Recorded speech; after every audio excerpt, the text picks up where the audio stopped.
Forget the conventional war machines. Throughout the great conflicts, the world's biggest logistical assets and weapons moved on iron tracks, often hidden from historical view. They are the colossal armored locomotives and railguns of unmatched destructive power, engineered to change the outcome of war with a single journey. We are unlocking the files on these 10 steel giants, from ingeniously built resistance trains to the planet's largest 800mm rail cannon. These machines were arguably too massive, too ambitious to exist. Stick with us until the end to witness the proof. If you are fascinated by history and engineering, hit subscribe now and tell us, what do you believe caused these machines to be forgotten? In the chaos of 1944, as the Slovak national uprising ignited against Nazi occupation, the rail workers of Zvolin couldn't wait for outside help. They built their own. The Stefanik armored locomotive is a testament not to state-funded military might, but to raw, patriotic ingenuity. This wasn't a sleek military design, it was an act of defiance, forged from a standard steam locomotive and whatever steel plating the workshops could find.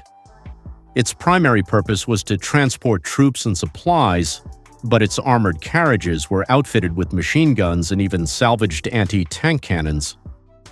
Its design was fundamentally makeshift but strategically brilliant. The crew stripped down obsolete machinery, welding heavy armor plates directly onto the locomotive's frame and the attached wagons. Crucially, its firepower was often enhanced by repurposing parts from disabled tanks. The Stefanik was a moving fortress, crucial in keeping supply lines open and engaging in direct skirmishes against German forces attempting to crush the uprising. Its very existence boosted the morale of the resistance and proved that the workers' resolve could literally be forged into a weapon. The sheer audacity of this project makes it historically significant. It participated in several crucial battles, acting as mobile artillery support in areas where heavy equipment was otherwise impossible to deploy quickly. Though eventually captured and destroyed, the Stefanik embodies the fierce, spontaneous nature of partisan warfare. Its legacy is a stark reminder that sometimes the most effective military machines are not those conceived in high-tech labs, but those born out of necessity and courage. Fast forward 5 decades to the 1990s, and the concept of the improvised armored train was violently resurrected during the brutal Yugoslav wars. Meet the Hrvatski oklopni vlak, which literally translates to Croatian armored train. This wasn't a WP relic, it was a brutal modern-day combat vehicle. Built and operated by the Croatian army, this machine was purpose-built to survive the intense localized conflicts that tore through the Balkans. Its history is a chilling look at how easily conventional warfare can devolve into something far more brutal. The Hrvatski oklopni vlak was essentially a heavily modified diesel-electric locomotive and a series of purpose-built wagons. The armor plating was thick, designed to withstand machine gun fire and even heavier rounds. Unlike the Stefanik, this machine was built with significant firepower from the start, often mounting anti-aircraft cannons and heavy machine guns, primarily used for convoy protection, troop movement, and direct fire suppression against static enemy positions. Its operational zones were often the most dangerous front lines, making it a critical asset in the conflict. The most striking feature was its psychological impact. The sight and sound of a heavily armored train suddenly appearing on the railway line, spewing fire and smoke, was often enough to break enemy morale. While conventional forces struggled with road ambushes and treacherous terrain, the train utilized the fixed network of rails, giving it speed and tactical mobility unavailable to tanks. The Hrvatski oklopni vlak serves as a modern military paradox, a throwback technology that proved terrifyingly effective in a contemporary war zone. The uprising at Zvolin was a two-train operation, and the Hrban armored train was the powerful companion to the Stefanik. While often overshadowed by its sibling, the Hrban was arguably the better-armed and more structurally sophisticated of the two, representing the absolute peak of the Slovak resistance's rail ingenuity. It was named after a key figure in Slovak history, solidifying its role as a symbol of national fight. Together, these two trains were the heavy cavalry of the 1944 resistance. The Herben structural design incorporated a standard locomotive that was meticulously shrouded in thick armor. Where the Stefanik was more of a mobile barricade, the Herben was a dedicated assault platform. It was notably equipped with a formidable collection of repurposed weaponry, including a captured 75mm anti-tank gun mounted in a turret, giving it far greater long-range hitting power against German tanks and bunkers. This superior armament allowed it to perform more aggressive combat maneuvers and act as the spearhead in several key engagements. Its operational life was short but heroic. The Herben was instrumental in holding strategic railway junctions and providing fire support during the desperate fighting in central Slovakia. The level of detail and quality of the welding, given the circumstances of its construction, under constant threat of German aerial reconnaissance and attack, is astounding. The Herben ultimately fell victim to the overwhelming German counteroffensive, but its design influence and battlefield success cemented the armored train's place in the history of asymmetrical warfare. The rail warfare resurgence of the 1990s wasn't limited to the Croatians. In the self-declared Republic of Serbian Krajina, the Serbs utilized their own terrifying rail monster, the Krajina Express. This machine was one of the largest and most heavily armed improvised armored trains of the entire Yugoslav conflict, a true symbol of the intense, localized engineering effort to gain military advantage on the fixed railway network. Its construction took place in the main railway workshops in Kanin, the capital of the Krajina region. Unlike the smaller, more agile armored rail cars, the Krajina Express was a massive, intimidating beast. It incorporated a diesel-electric locomotive and a number of freight wagons completely encased in thick, often crude but effective armor plating. Its arsenal was truly immense, frequently featuring multiple anti-aircraft cannons, heavy machine guns, and at various times, even rocket launchers stripped from other vehicles. This gave it a dual role, not just defense and transport, but a potent surprise offensive weapon capable of delivering massive suppressing fire.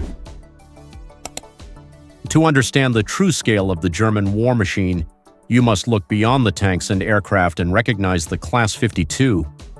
This wasn't an armored combatant, but the most massive and ubiquitous logistical giant of the Eastern Front, the ultimate Kriegslokomotive, or war locomotive.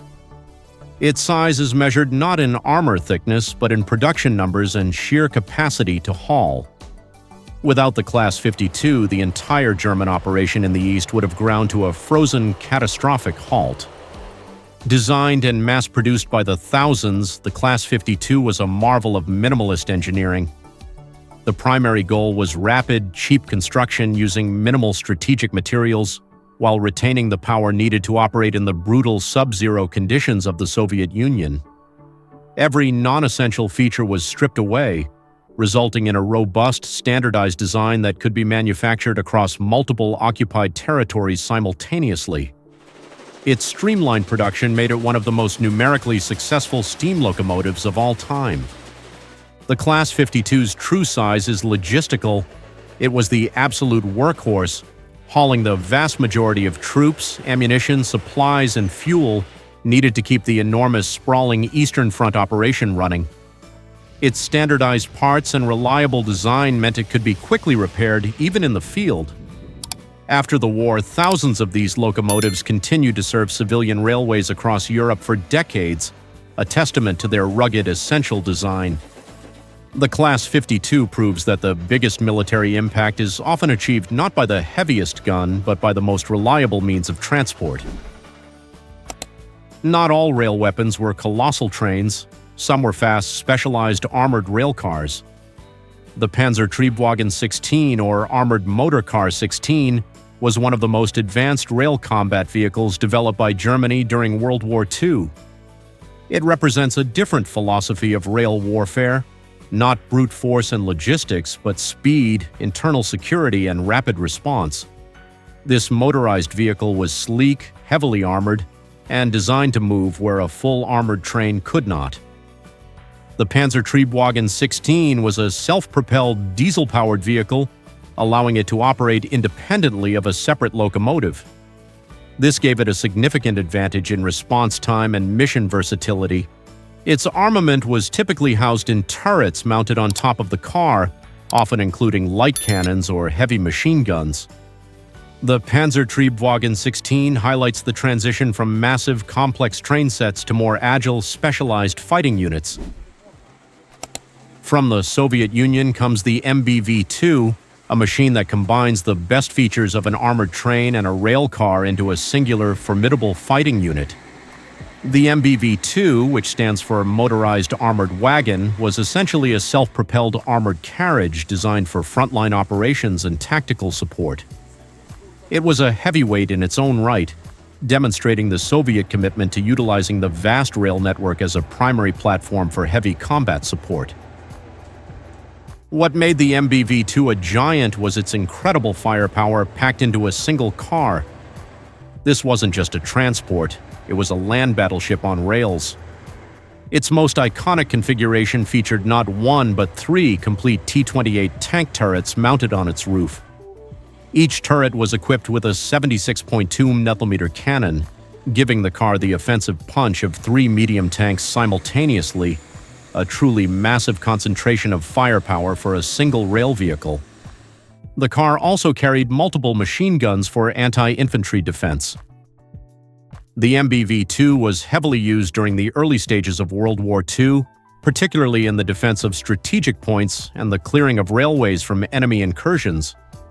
Its heavy armor ensured its survival against most field artillery of the time, and its ability to rapidly deploy powerful cannon fire made it an invaluable asset. Like its German counterpart, the MBV-2 represented a mature design philosophy for specialized rail combat vehicles, but on a distinctly larger and more heavily armed scale, embodying the Soviet preference for overwhelming defensive and offensive capacity. When we talk about biggest locomotives, the Soviet AA-20-1 deserves a place as a giant of raw industrial scale. Though not inherently a combat machine, its existence speaks to a monumental military and industrial ambition that underpinned the Soviet war effort. The AA-20-1 holds the distinction of being the largest and most powerful non-articulated steam locomotive ever built, designed for high-speed, heavy-load hauling across the Soviet Union's immense and strategically vital rail system. The sheer size of the AA-21 is best understood through its legendary wheel arrangement, 4-14-4.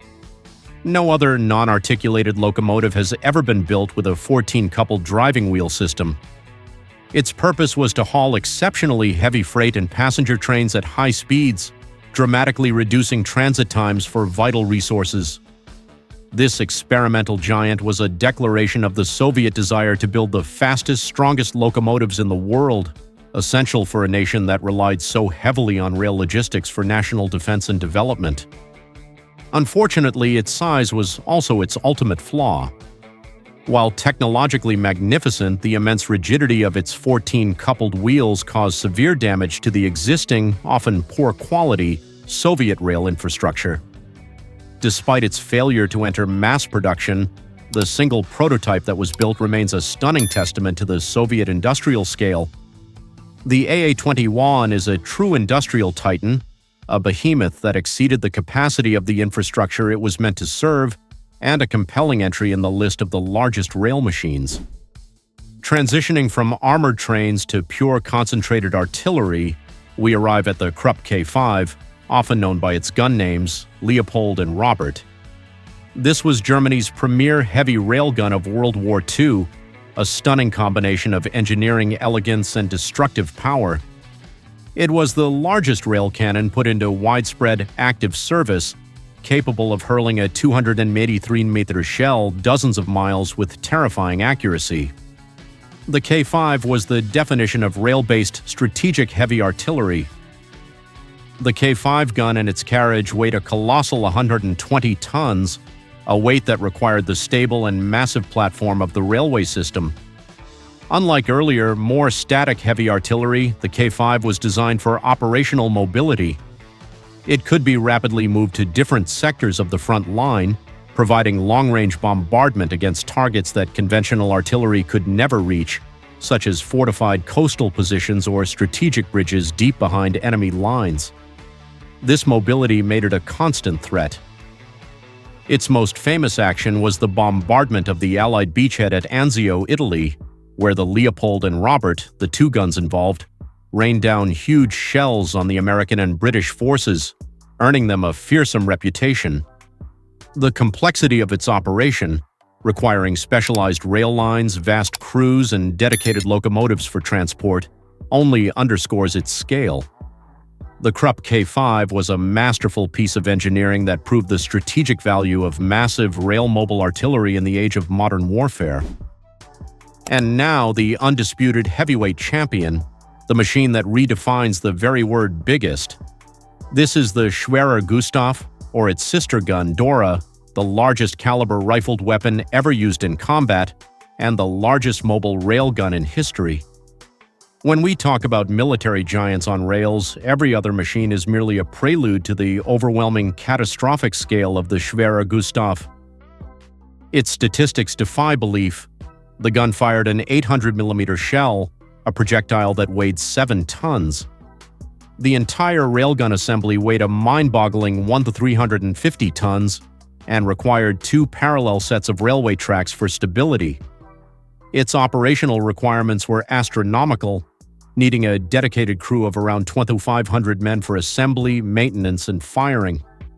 The Schwerer Gustav saw its only combat use during the Siege of Sevastopol in 1942, where its 800mm rounds were able to penetrate up to 30 meters of reinforced concrete to destroy deep underground Soviet fortifications. Its size was not just a symbol, it was functional, capable of delivering destruction that no other land weapon could match. Though its combat service was extremely limited due to its complexity and vulnerability, the Schwerer Gustav remains the absolute apex of rail-based military hyperscale, a definitive, terrifying monument to industrial ambition run wild. From the improvised, courageous resistance of the Stefanik and Herben trains, to the logistical dominance of the Class 52, and finally to the terrifying absolute scale of the 350-ton Schwerer Gustav railgun, the history of the biggest military trains is a story of forgotten innovation and colossal power. They prove that in the annals of warfare, the railway was the ultimate unsung strategic highway. Which of these steel titans do you believe history failed to properly recognize? Let us know in the comments. And if this journey into the hidden history of rail warfare excited you, do not forget to like this video and subscribe to our channel for more deep dives into the machines that truly shape the world.